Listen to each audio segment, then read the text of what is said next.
Why nobody working on a US market but you plan it? Is the scenario in which you can see which exchange is ready to be there for the market and which one is not. They don't want these kind of stories anymore. 1 year back, nobody was talking about the Bitunix, and in just 1 year now, we are able to say that we are profitable, we have a real use case, we have real users. Where we are now, on a bull market, on a bear market? This is the year of the halving. We have all the elements to the market. Why derivatives? In some months, I think it's going to be important to remember.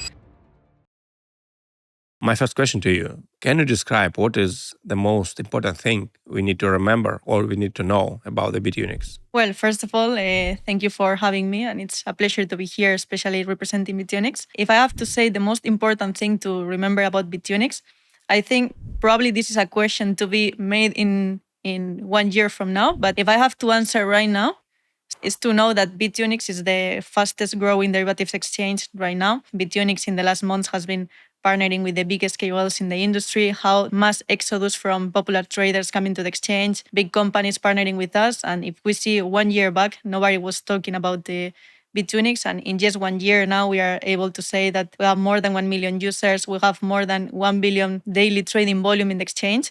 So the most important thing, in my opinion, to remember about Bitunix is this moment in which we are now the fastest growing derivatives exchange, because now still not many people know about Bitunix. Still many people are asking questions about what's Bitunix, why traders are moving to Bitunix. In some months, I think it's going to be important to remember this moment in which we're talking about this. What is the most hardest part to hire a QL? The most part of them already working with the different exchanges. So how to agree with them to work with you?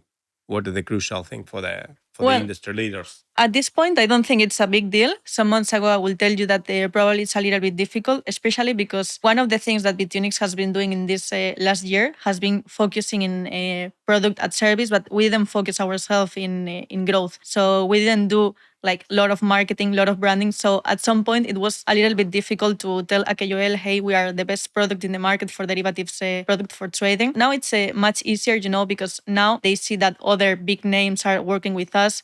They see our numbers. They see that they can trust, because now we have a proof of reserves verified. So it means that we are also in top rankings like CoinMarketCap, CoinGecko. Now it's easier to come to the exchange and then to trust us, especially when they see, like, for example, the policies that we have for the commissions, that we have low fees, the kind of products that we have. So now it's not difficult to convince a KOL to come and to work with us. Of course, we are not putting as a requirement to work with us with exclusivity for all of them. So we are quite flexible. Usually the KOLs that work with us are flexible as well. It's not a big deal. Actually, right now we are trying to invest more in marketing efforts, in branding efforts. So now more and more people are knowing what Bitunix is. We are going to the events. Everybody in the industry start to know about Bitunix. So now it's even organic, the demand of having the KOLs coming to us. We are not now in the way of selecting the KOLs and trying to convince them to come to Bitunix. In the past, it was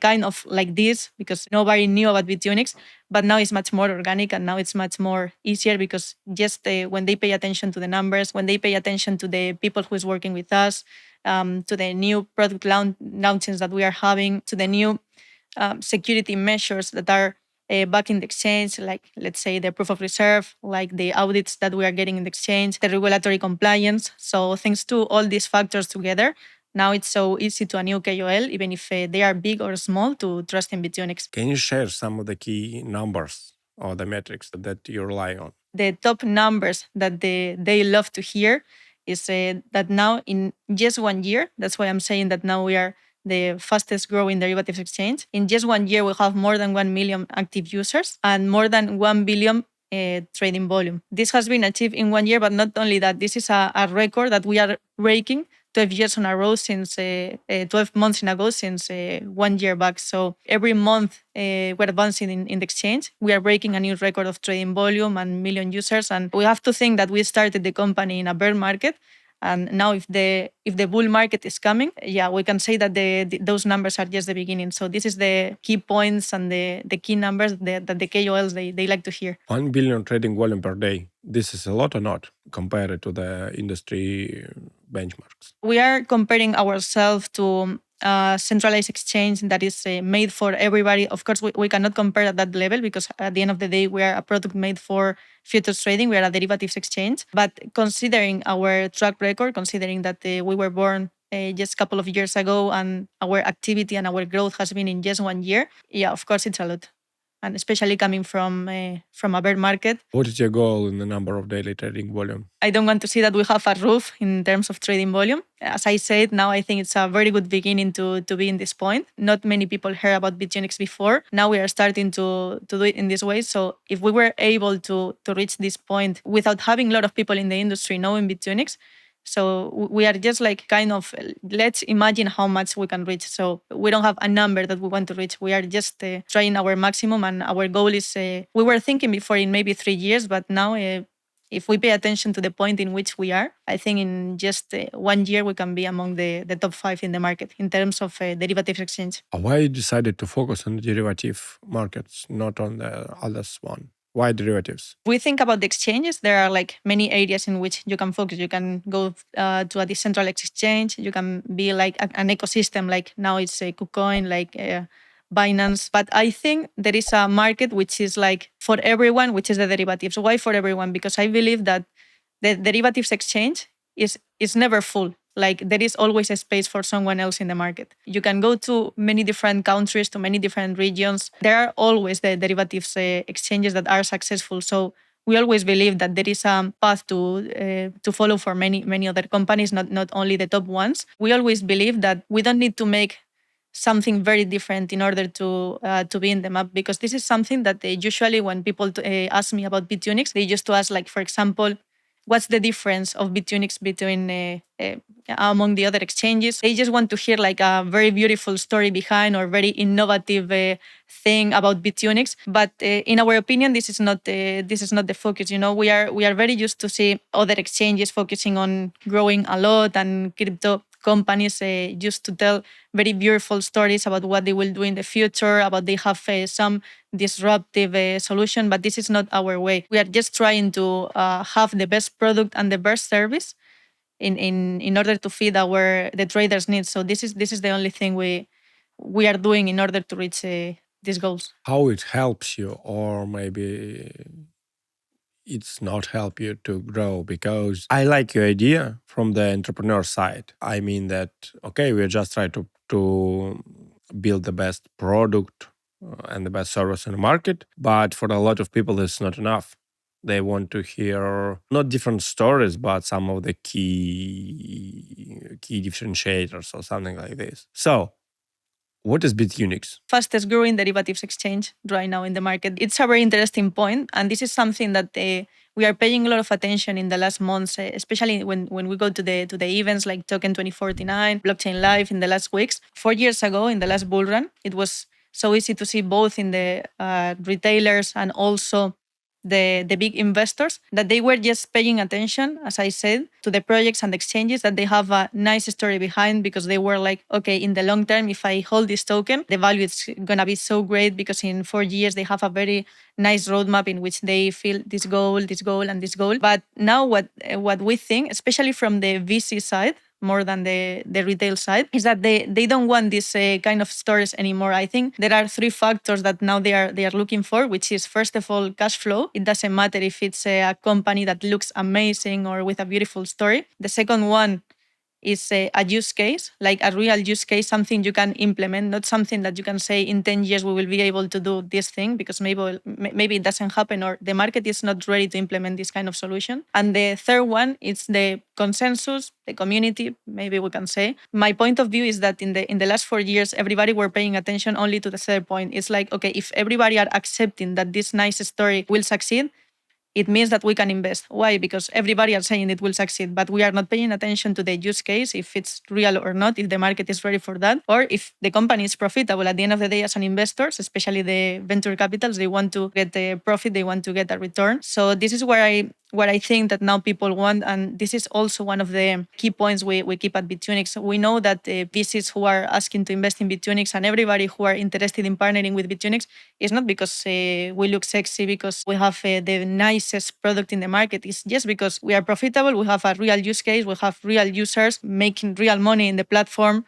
using the platform like a real use case. And at the same time, we have the community and we have this consensus. We have people trusting in the platform. So we have these three elements. In my opinion, in this next bull market, people will try to pay more attention to this kind of projects. Of course, I mean about the long term. In the short term, in the last bull market, we found the trends about the DeFi, the parachains, the NFTs, the metaverse, like many different trends. Maybe the same is going to happen now that people are paying attention to the meme coins. Maybe they will start paying attention to the real world assets projects because there are many trending projects as well. But also, for example, when we talk about real world assets, I think the focus is exactly the same. I think now the long-term investor mindset has changed. So they are trying to find something that at some point is real. I think now also many real-world assets projects are coming up because it's the mix between the real life, the real use cases, and the tokenization. We don't think that we need to invent something different to highlight in the market. It's just we need to fulfill these three pillars: the cash flow, the use case, and the consensus, the community. Okay, this is from the investor side. It means that Bitunix is a venture-backed company, right?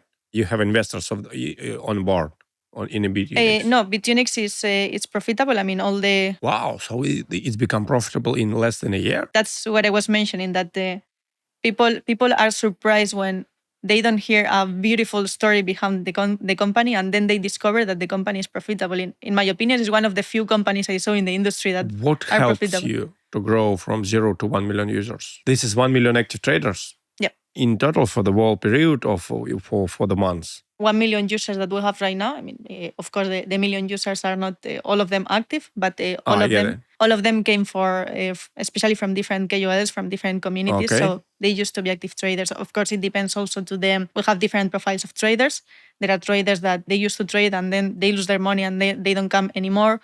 We have more conservative traders that they used to last more along the time. Now, for example, we launched the copy trading. So now we have even the passive traders. Maybe they were not active before and they are starting to be active right now because they are delegating their trading strategies on other people. What is the main regions? What is your focused regions? Regions, right now we are so focused in South Asia, also in North America. I cannot say like we have a specific region in which we are working the most because it's actually very diversified. Like the whole America, in the whole Europe, we have a lot of users. Especially in South Asia, we have a lot of users. So you plan to work on the US market? Yep.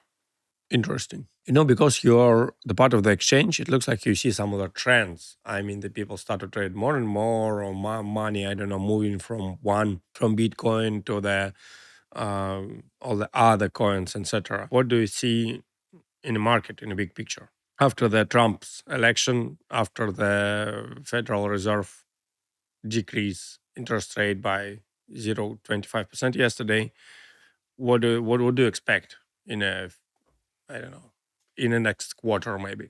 We can never predict what's going to happen tomorrow. We can never say what governments they will say. I mean, there are many aspects that are totally out of our control. But if we pay attention to the current situation, as you say, now we have a recently elected Trump, which has been promoting Bitcoin a lot, saying that he will create a security reserve of Bitcoin, that USA is going to be the top country in the world leading Bitcoin. But from the, let's say, money side, you see that people start to trade more and more. They focus on some different categories of the altcoins. Share some specific information if it's possible. What do you see? Or maybe what is your personal opinion? Where we are now on a bull market, on a bear market, where we are? In my opinion, considering that Trump now is recently elected, considering also taking into account that all the promotion that he has been doing regarding Bitcoin, considering that recently, yesterday, the interest rates were decreasing for first time in a long time. The problem here is the direct effect is the great inflation. So every time we are having great inflation, people used to take as a shelter either gold or Bitcoin. And also considering we cannot forget that this is the year of the halving. And every 4 years it's happening. So every 4 years, this phenomenon is happening. We have a bullish trend. So if we consider these three factors, so I think we have all the elements to start a bull market. Of course, we never know, but in my opinion, for the next quarter, I think this is just the beginning. Watching Bitcoin at 76K, even reaching 80K, if the scenario is like this, like right now, and it continues growing like it's happening right now, and Trump, for example, starts to implement all the actions that he has been promoting about Bitcoin, maybe this is just the beginning. So I don't know which will be the maximum. Do you see any risks for the exchange or for the exchanges with the bull market? Because the bull market, this is the situation when everybody generates profit, also from the derivative side. At the same moment, it looks like a big risks for the exchanges. Can you say something about it? You mean like more security risk, maybe? Yeah, something like this. Yeah, actually, and unfortunately, in the last months and in the last days, we have seen how big exchanges are being affected because of the hacks and security issues. Here, there is also one important point to mention, because I think the bull market is the scenario in which you can see which exchange is ready to be there for the market and which one is not. Why? Because, for example, one of the things that the people used to ask a lot is why we are partnering with different top companies. Let's say, for example, MoonPay, AlchemyPay, Kobo, Hacken. So many people, they just think like, okay, they are just putting the names of these companies, or they are just doing like a very normal partnership. But there is something deeper in this meaning. Like, for example, I think, and sometimes this is a problem in the exchanges, that the exchanges usually they have a very powerful team in terms of tech. It's also our case, but we cannot pretend to develop everything in house and to be the best in all the areas we develop. Let's say, for example, usually there are exchanges that they develop when they are still small. They develop their own exchange, the trading platform, they develop their own wallet, and they develop their own blockchain. So they develop everything. What happens here is that with the same infrastructure, you cannot develop all kind of areas and to pretend to be the best in all these kind of areas. So, for example, something that we did on Bitunix, and I think it's the right way of doing the things. It's okay, if we are not the best ones in some areas, let's hire the ones who are the best in these areas, or let's partner with them. That's why we are partnering with this kind of names that I mentioned. Because we, for example, we don't have our own wallet. Why? Because we know that it's so risky to design to produce our own wallet, and then imagine in 1 year we are hacked. Why? Because we don't have the safest wallet in the world. So we prefer to partner with other names that they are number one with the safest wallets in the world. Of course, we will be always under the risk of being hacked or suffering security risk, as everybody in the world. No one is free of risk. But I think now is the point to take the proper decisions to make the safest as we can the exchange in all the areas, and not to try to have this ego of saying that we are the best ones, we can produce everything in house. So that's why we prefer to save this time, having the best professionals from other companies. We don't mind working with us and providing these areas. I still see many good exchanges, or many exchanges with a lot of potential, that they are trying to develop everything in house. I hope everything goes well with them in the bull run. But as you said, now if we are having a big bull market, they will have a big risk, because they have to be very prepared in all the areas they have in the exchange, especially the wallets. Otherwise, there's a big risk. What are the top five, the most popular trading pairs on Bitunix? I believe that it's BTC USDT, ETH USDT, and then what is the number third? Yeah, we have the typical ones like Bitcoin, Ethereum, Solana. But now, if especially talking about the short term, I will say the meme coins. Oh, really? Yeah. So meme coins on the centralized exchanges. People already they want to trade meme coins on the centralized exchanges. Yeah, also They want to become familiar with the DEXs and they are ready to trade it. What type of meme coins? Pepper, Doggy, all of this? Yeah, many kinds of meme coins, because we are listing coins every single week. Especially now, we are having big demand of meme coins coming to the exchange, and our community, they are asking for these meme coins, because every single week, especially on Solana blockchain, they are coming up new meme coins to the market. So our community are requesting it. So I will say that at least if we are listing 3 tokens per week, at least one is a meme coin, just because it's a request. So yeah, I cannot say that, for example, Bitcoin or Ethereum pairs are always the ones that are sustainable in the long term. So every single day, our traders are using this popular trade. But for some weeks and for some days, we have sometimes even more popularity on these new meme coins that we are listing than the popular ones. Why it happens? Why do you think people believe in meme coins more than in any other projects? I don't think it's about the believing. I think it's, as we were saying before, in the last bull run, we had many different trends. We were in parachains, layer 2, NFTs, metaverse. I think in this case it's the same. I think in this bull run, we will have different like short periods in which we will have new different trends. Now I think it's a trend for meme coins. I think it's gonna last in the time, not only like 1 month or 2 months or 3 months. I think it's gonna take time, especially because there are now many blockchains in the market. So most probably many more meme coins will appear in all the different blockchains. I believe there is still a lot of potential, but I honestly don't think that people believe that these projects will be alive in the next months. I don't think it's a long term investment for anyone. We actually, as an exchange, we don't believe it's long term. We are listing because we are having the demand. As long as we are having people trading with these pairs, we have to make what makes our community happy. I just think that they want to trade these pairs to make money, to take some profits. Most of them, they don't believe that there is a future on them. What about your personal strategy on a crypto market? What do you do? 4 years ago, I will say that I was diversifying my strategy so much.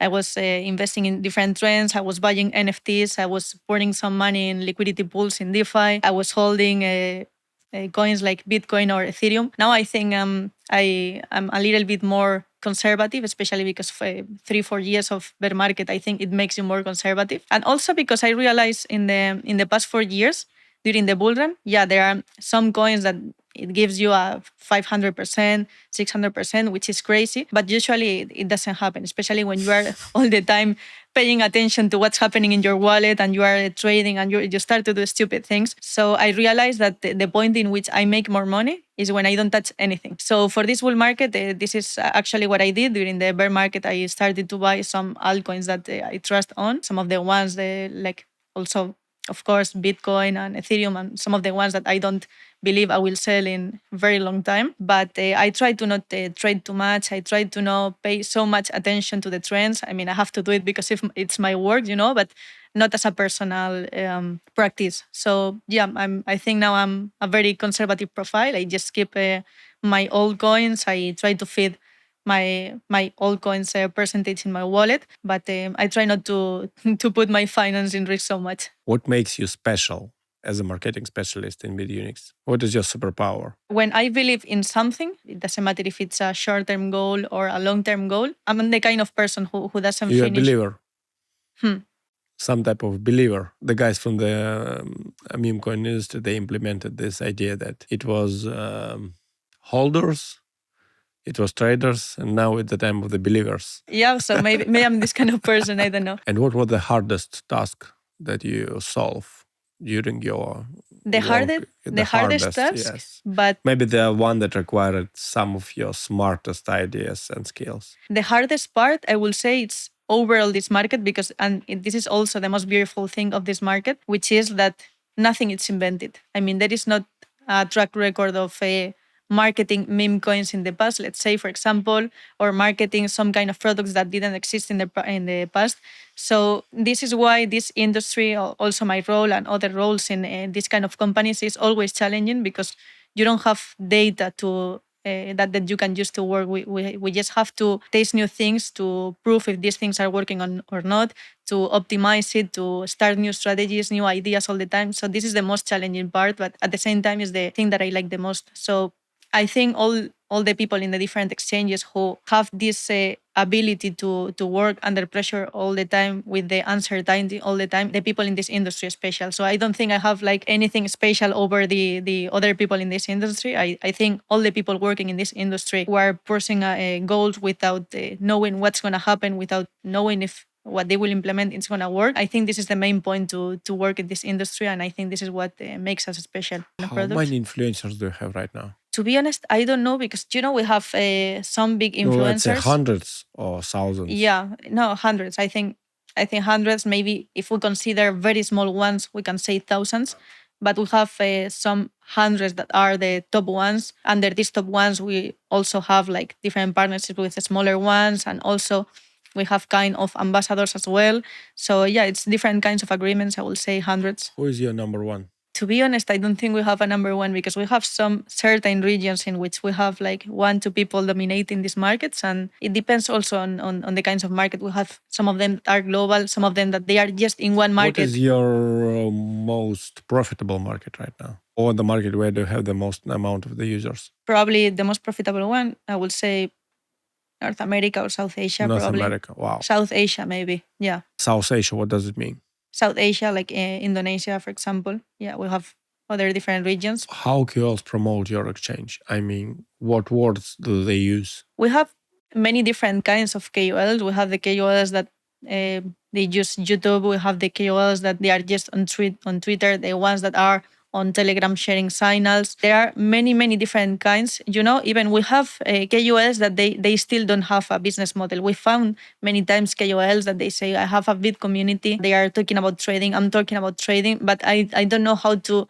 monetize this community. I don't know how to get profit out of it. We are even helping to different KOLs to work on a strategy to make them get profit of our community, because at the end of the day they are teaching them for free. They are doing things for their community for free. So at some point they can build a business model in this way. There is no a specific kind of user that we have. Usually I will say that the best communities in terms of trading are the ones in Telegram, because they are sharing all the time strategies, some of them signals as well. Also, we have very big KOLs that maybe they were not focused on trading at the beginning, but now they are sharing a lot of content about Bitunix on Instagram and on YouTube. And now that's why also Bitunix is becoming more and more famous. I don't think we have like a specific role or a specific profile in the KOLs. Can you tell me a little bit more about the team, about your teammates? Who are they? Our team, in my opinion, it's kind of special, because I saw many other exchanges how they work, and what I used to see in other exchanges is that they have many different departments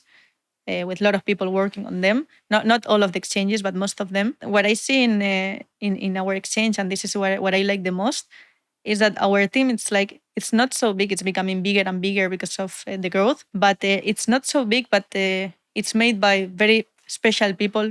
Also many people that join from other exchanges or other big companies in the market. What we are trying to do now in the team is to have very efficient people, and then trying to build up a team with few people. And this is something that I realize, especially with our customer support. I think it's so easy from an exchange to say we are 24 hours customer support, but one thing that I saw and I like a lot, and I didn't see this in any other exchange before, is, for example, when I am a user and I'm having a problem and I contact the customer support, I know in Bitunix I will talk directly with the person who will solve my problem. I will not talk with a robot. I will not talk with an email that will go to any department that they will try to solve my issue. When I see the customer support efficiency is when I realize about the kind of team we have and how it really works. What are the most common tasks that users ask from the customer support team? Yeah, we see many kinds of requests. Sometimes they are just demanding to improve some products. That's why we are always listening our customers, our traders, and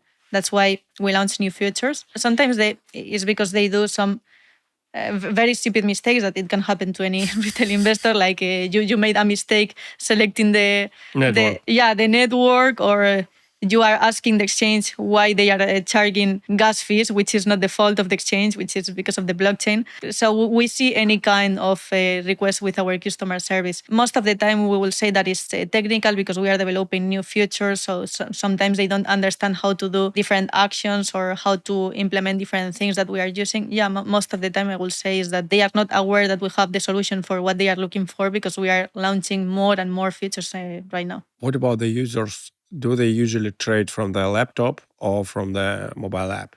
Laptop. Really? Yeah, because we are futures trading exchange. The spot traders, not the spot traders. They usually use the mobile phone. But if we talk about the traders that they are trading in regular basis, that they are many hours during the day doing trading and so on, they prefer to use desktop. Why? Because they have more completed features in the desktop. They can better customize their layout. They can customize their chart. They can use 8 different charts at the same time. So the functionalities that they have, or at least the way of using these functionalities, are much more efficient when they use the desktop. Do the people really use its internal exchanges interface? Or because from my perspective, 80% of the traders, they use TradingView as a chart to analyze the chart, to make all the analytics, and then you use exchange only to open and close the trades, deals. This is the same way with Bitunix, or you try to make your terminal. They are using our platform and they are using our charts. Also, we have integrated trading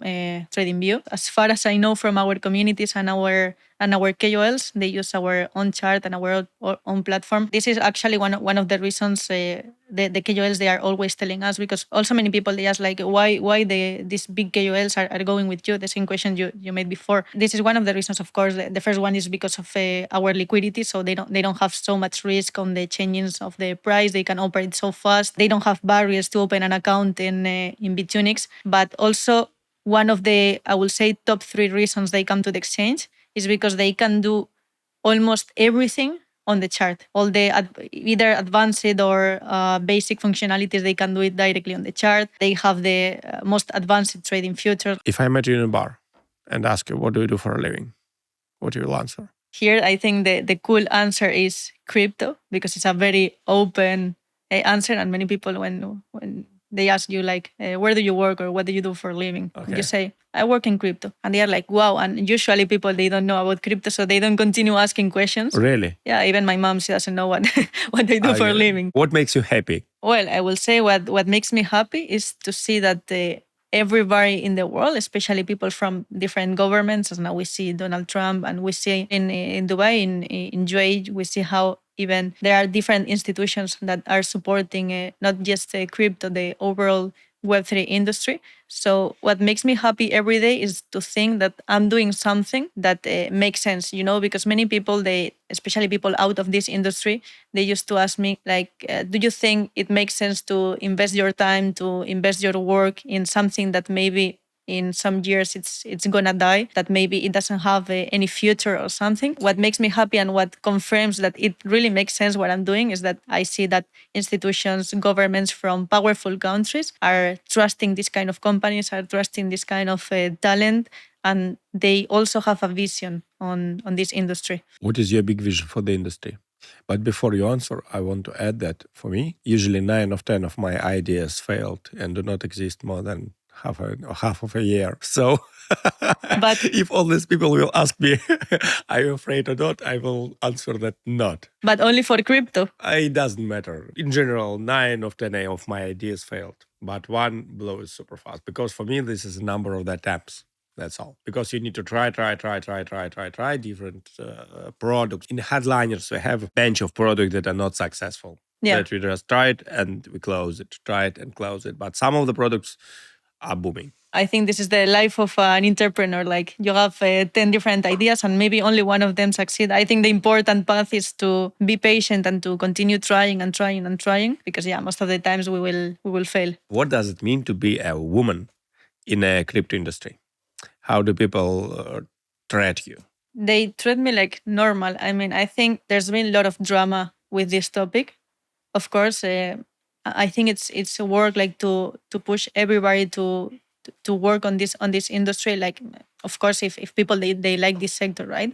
But I think right now there's still a lot of drama in regards of this topic. I think now everybody, either you are men or women, you have the opportunity to work in this industry. And in my experience, of course, I cannot talk in behalf of everybody, but in my experience, everything that I did achieve in this industry, either positions in companies or having good investments or something, I never felt that that somebody treated me like different, or I never felt that someone who is a guy is having more advantages than me, especially in terms of professional work. Of course, I think that still there is not a balance between the amount of men and women working in this industry. I think it has to happen in a natural way. I don't think now we have to force anything or to try to make women working in this industry just because we need a 50-50. I don't think we need a 50-50. I actually think that there are other industries in which you will see that the 70-80% are women, and it doesn't mean that we need a balance. Sure. This is going to be the natural path of the things, that more and more women will start working here with very good capabilities, like so professional, and they will have the rewards that they deserve. I don't think they will be treated different. I think, from the traders' perspective, I know a lot of traders like who is men, and I know only a few traders who is women. But the number of successful traders, maybe 70% of the women that I know, they are successful in trading. But about the men, this is completely opposite. The 70 or maybe 90, 85% they're not successful in this field. Maybe Yeah. because of the emotions or something like this. Yeah, I think because of that, also because of the amount of man trading. So I think the Yeah, probabilities maybe, of maybe. That's why I get it. It's super yeah, interesting. I also think so. Do you remember your hiring process in a bit Unix? How it was? Yeah, long, very long. Because we have a guy here in the studio who once came to the hiring process under the something like this, and you know him. Can you tell me why it was hard? How many stages? It was hard because I knew that for my position were many people applying. Okay. They contacted me on LinkedIn when they were looking for people for this Oh, really? position. LinkedIn. Yeah. So we started to talk. I was started to make research about Bitunix because, as I said, I didn't see any information before about Bitunix. It was hard to find people talking about Bitunix. So, like to get an idea about what is. So I was talking with different members in the of the company in the different stages of the interviews. After the last interviews, it took also a long time to get a confirmation or to get one final interview because I know that they were talking with many other people because they are now taking a lot of care of the marketing side because, as I said, in 1 year they did very well the part of the product and the part of the service, but now they want to escalate it to the level of having the proper branding, having the proper image marketing. So I know that this position was very important for them, and it was hard because it was very long. So it was this uncertainty all the time that I didn't know what's going to happen with me because when you start going through the process and you see that it's going well and you have the feeling that okay, this is for me, I like the company, I like this role, it's like you feel that it's already a part of yourself. So it's like it's you feel like I will be so disappointed if at some point they tell me that they prefer to work with someone else. How do you use LinkedIn on a daily basis, or you don't? I do for contact. Let's say, for example, in the marketing department, there are key contacts that I need. Let's say if we want to participate in an event, we want to release some news in media. So sometimes, instead of working with agencies for some specific task, I think it's more efficient to work with agencies. But more and more, I'm trying to reduce the part of having someone in between and to work directly with the person I want to reach. So this is the only way, the only thing why I use LinkedIn. I really don't use it to post. Maybe I should. I don't know. This is very interesting platform because I have, I think, around 8,000 people there. So this is a huge amount of people from the crypto industry. But you don't post. But I don't use it. I maybe open LinkedIn once per year. And this is like a list of something. And so at the QL, I have a lot of incoming messages. And what is the most efficient way to reach a QL? Usually using another KOL in between. Yes, I know the answer. I get it. That you're already working with. Yeah. Okay, I know. Or sometimes in the events. I get it. Yeah, this is something that also is helping a lot to us in the last months. Either if we are sponsoring an event or not, like to be in touch face to face with the KOL, and then to be able to show them what we have and to explain in how we work and so on. Also because this I didn't mention, but one of the reasons why the KOLs and the traders they like to work with us, and this is demonstrated in the customer service as well, I think is the human side. Our BDs in our team, they always say that well, it's not my BD. When I am asking about a KOL, they say, no, it's not my KOL, it's my friend. Sometimes like we can make an interview to this guy, we can do this campaign with this guy, and they are like, I'm gonna ask my friend. So I have never seen any BD in our company who is saying, I have this KOL. They are like, I have this friend. So I think this is one of the emotional reasons that I found out that the KOLs like about Bitunix. What is the difference between BD manager and marketing manager? I think BD manager is more the sales, the commercial side, and marketing is just to show what we have. For example, in this case of Bitunix, I think in marketing we have two sides: the sides of showing to the general public the brand image that we have. It's like, okay, if we are the best one, if we are top one, okay, we know internally, we know, now we have to demonstrate it to the world.